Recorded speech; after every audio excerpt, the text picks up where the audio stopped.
Bonsoir. Bonjour tout le monde. How you doing tonight? Hope you guys had a good day. Had a pretty decent day. Yeah. The one thing we did today, and I will attempt to say it in French. Hold on, I wrote it down just so I would remember. Je viens de visiter le musée de Saint Boniface. I visited the Museum of Saint Boniface today. I've been there a couple times before with Kathy and the kids, but never had a proper tour of the place. So our tour guide, we split up into little groups, and our tour guide took us around to each of the little rooms and explained kind of Métis settlement, what an early Métis settlement was like, including how they used the Red River cart, which is kind of cool. I think I knew they floated, but I don't remember.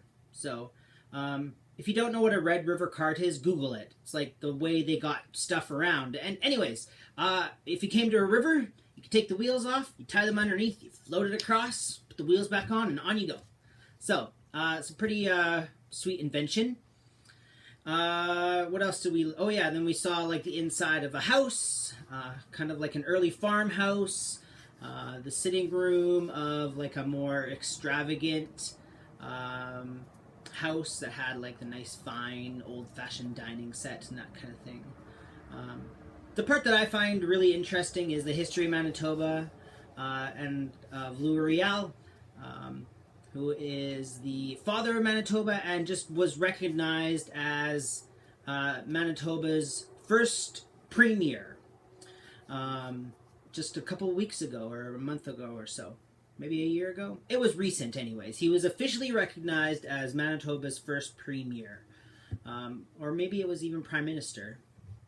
Oh yeah, it will probably be prime minister because back in the day Manitoba was its own separate thing. They had their own government and all that. And the Canadian government didn't like that. They wanted to be white, Protestant, English. Which left no room for French Métis Catholics. Those two butted heads, and really when it comes down to it, he who has the bigger army wins. So that's just kind of a brief little history of Manitoba.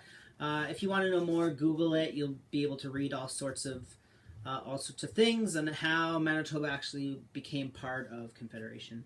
The one thing I did buy there, and I've kind of wanted one for a little bit, is this. A ceinture fléchée. This is the belt that the voyageurs would wear. It comes in lots of different colors and sizes.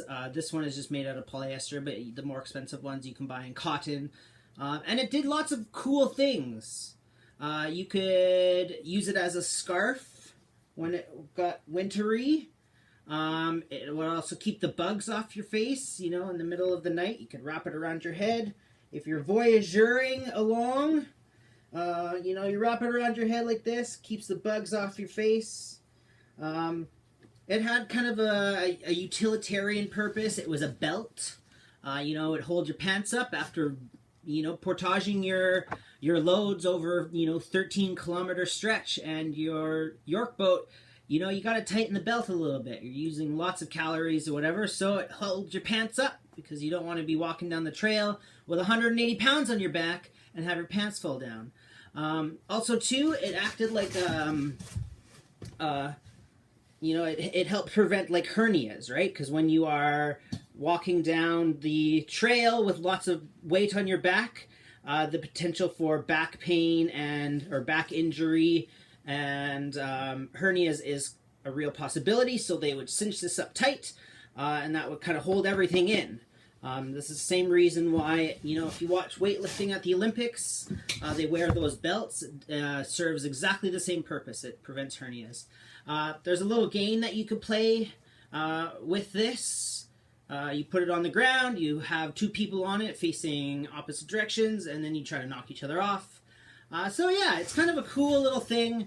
I'd wanted one for a while, but kind of what it kind of signifies more so is your connection to French culture. So if you see somebody wearing this, especially during Festival de Voyageurs, you can ask them, hey, do you speak French? Tu parles français? That's not really how you say it, but whatever. But yeah, I think as an English person who has Francophone children, when I wear it, it means to me that I support Franco-Manitoban culture. And I think it's really important to have pride in your language and pride in who you are as a French speaker. And if I can make Eva and Casey and Miles proud to be Franco-Manitobans and French speakers by supporting them in their French learning and saying, hey, it doesn't really matter what anybody says about you who's speaking French. You speak French anytime and all the time you want to.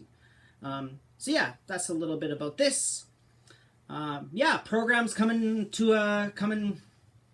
fast to closing up. We have 2 more days. Tomorrow really is the last kind of instructional day. Then we have our little project, and then Friday is our wind up. So yeah, it's been a good almost 3 weeks. Couple more days to go. Anyways, you guys have a great evening, and au revoir. À la prochaine. See you.